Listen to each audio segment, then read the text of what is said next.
ठाण्यामधून BSUP सदनिकेवरून सेना भाजपमध्ये श्रेयवादाची लढाई सुरू आहे आणि ठाण्यामध्ये शिवसेनेकडून बॅनरबाजी करण्यात आली आहे। ज्या लक्ष्मीनारायण सोसायटीच्या परिसरामध्ये या वादाची ठिणगी पेटली त्याच सोसायटीसमोर शिवसेनेच्या वतीनं उपमुख्यमंत्री एकनाथ शिंदे यांच्या आभाराचे बॅनर लावले।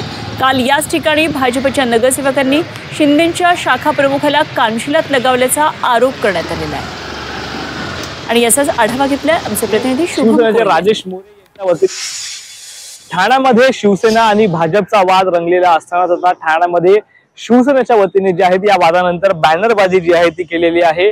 मुद्रांक शुल्क जे कमी केल्यानंतर आता शिवसेनेच्या वतीने ही बॅनरबाजी सध्या ज्या ठिकाणी ह्या संपूर्ण वादाची ठिणगी पेटली होती त्याच ठिकाणाच्या समोर जे आहेत त्याच इमारतीच्या समोर जे आहेत ही बॅनरबाजी शिवसेनेचे राजेश मोरे यांच्या वतीने जी आहे ती लावलेली असेल। आपण पाहिलं तर ह्या बॅनरवरती लिहिलेलं आहे ठाणे महानगरपालिका क्षेत्रातील बीएसयूपी सदनिकांमध्ये घरं घेणाऱ्या प्रकल्पग्रस्तांना दिलासा, माझ्या प्रभागातील टेकडी बंगला परिसरातील बीएसयूपी योजनेत झालेल्या लक्ष्मीनारायण सोसायटी मधील रहिवाशांना मिळणारा फायदा या निर्णयाबद्दल एकनाथ शिंदे यांचे आभार या ठिकाणी या सर्व कार्यकर्त्यांनी जे आहेत मांडलेले आहेत। पाहिलं तर काल याच लक्ष्मीनारायण सोसायटीमध्ये ज्यावेळेस जल्लोष साजरा करण्यात आला होता त्यावेळेस या संपूर्ण वादाची सुरुवात जी आहे झाली होती। शिवसेनेच्या कार्यकर्त्यांनी आरोप केलेले आहेत की भाजपच्या नगरसेवकांनी आमच्यावरती मारहाण केली, परंतु हे सर्व आरोप जे आहेत ते भाजपच्या नगरसेवकांनी देखील फेटाळलेले आहेत। त्यानंतरच आता पुन्हा एकदा ठाणे शहरामध्ये शिवसेनेच्या वतीने अशा प्रकारची बॅनरबाजी जी आहे ती केलेली आहे।